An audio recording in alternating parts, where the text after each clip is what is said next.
Hello friends, welcome to Topic Express. देखो दोस्तों, लोगों का प्रश्न है कि क्या रिटायरमेंट के बाद भी म्यूचुअल फंड में निवेश किया जा सकता है। तो जी हाँ, बिल्कुल किया जा सकता है। लेकिन चूंकि आप रिटायरमेंट व्यक्ति हैं, आपके पास समय है, तो म्यूचुअल फंड में निवेश करने के बहुत सारे तरीके हैं। इक्विटी फंड है, डेब्ट फंड है और हाइब्रिड फंड है।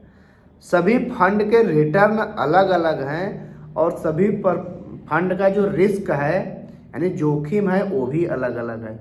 भाई, जहाँ पे रिटर्न की संभावना ज़्यादा वहाँ पे जोखिम भी कम है, और जहाँ पे रिटर्न की संभावना मिनिमम है वहाँ रिटर्न जोखिम भी सबसे कम है।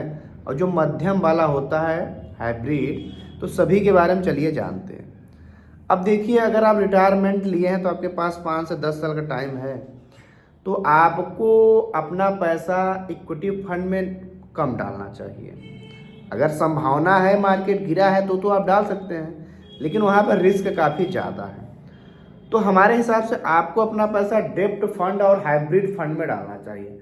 डेब्ट फंड क्या होता है, यहाँ पे चलिए आपका मन है तो आधा पैसा हाइब्रिड वाला, आधा पैसा मार्केट में लग गया, आधा पैसा जो सरकारी बॉन्ड होते हैं, कॉर्पोरेट बॉन्ड होते हैं उनमें लग गया, क्योंकि यहाँ का जो रिटर्न होता है फिक्स होता है।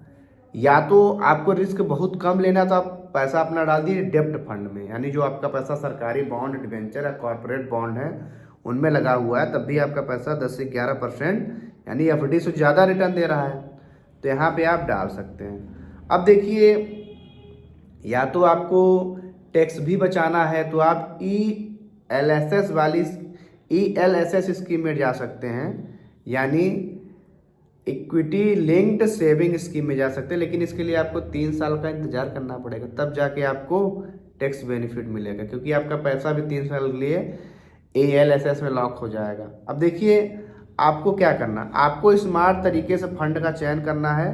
लो रिस्क डेब्ट फंड, लो रिस्क डेब्ट फंड में आपको जाना है, क्योंकि इनका रिटर्न स्थिर होता है और ये मार्केट से प्रभावित नहीं होता, ये मार्केट के से ऊपर नीचे नहीं होते।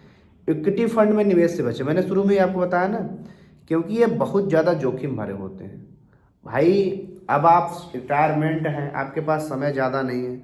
हालांकि इक्विटी फंड समय के साथ 5-10 साल में काफ़ी ऊपर जाते हैं, लेकिन आप चूंकि एक रिटायरमेंट व्यक्ति हैं, आपके पास समय कम है, तो मान लीजिए मार्केट लगातार 2 साल से नीचे ही जा रहा है, तो आपको प्रेशर बढ़ सकता है, आप परेशान हो सकते हैं, आपकी रिस्क बढ़ सकती है। अब आप पैसा डालिए डेब्ट फंड में, यहाँ से आप सिस्टमेटिक विड्रॉल कर ली। मान लीजिए आपके पास अभी 10 से 20 लाख का अमाउंट है, तो आप डेब्ट फंड में डाल दीजिए। यहाँ से आप SWP शुरू कर दीजिए, क्योंकि डेब्ट फंड का जो रिटर्न होता है ना 9-10% से ऊपर होता है, तो आप यहाँ से हर महीने 0.5% निकालिए। तो 0.5% निकालेंगे तो आप साल भर में 6% निकालेंगे, तो आप सिस्टमेटिक विड्रॉल भी उसमें करते रहेंगे और आपका पैसा बढ़ता भी रहेगा। तो आपको एक स्थायी इनकम भी बन गई है आपका, और आपका पैसा ग्रो भी हो रहा है। अब देखिए, सबसे बड़ी बात कि अगर आप रिटायरमेंट में हैं तो आपको लिक्विडिटी पे बहुत ज़्यादा ध्यान देना पड़ेगा। आपको कभी भी मान लीजिए कोई ऐसी बीमारी आ जाती है जिसमें आपको ज़्यादा पैसे की ज़रूरत है, तो अगर आपका पैसा डेब्ट फंड में रहेगा, लो रिस्क म्यूचुअल फंड में रहेगा, तो आप उसको आसानी से जब चाहे रिडीम कर सकते हैं। और आपका कोई प्रश्न है तो आप हमसे कमेंट पूछ सकते हैं। मिलेंगे अगली वीडियो में, तब तक के लिए जय हिंद।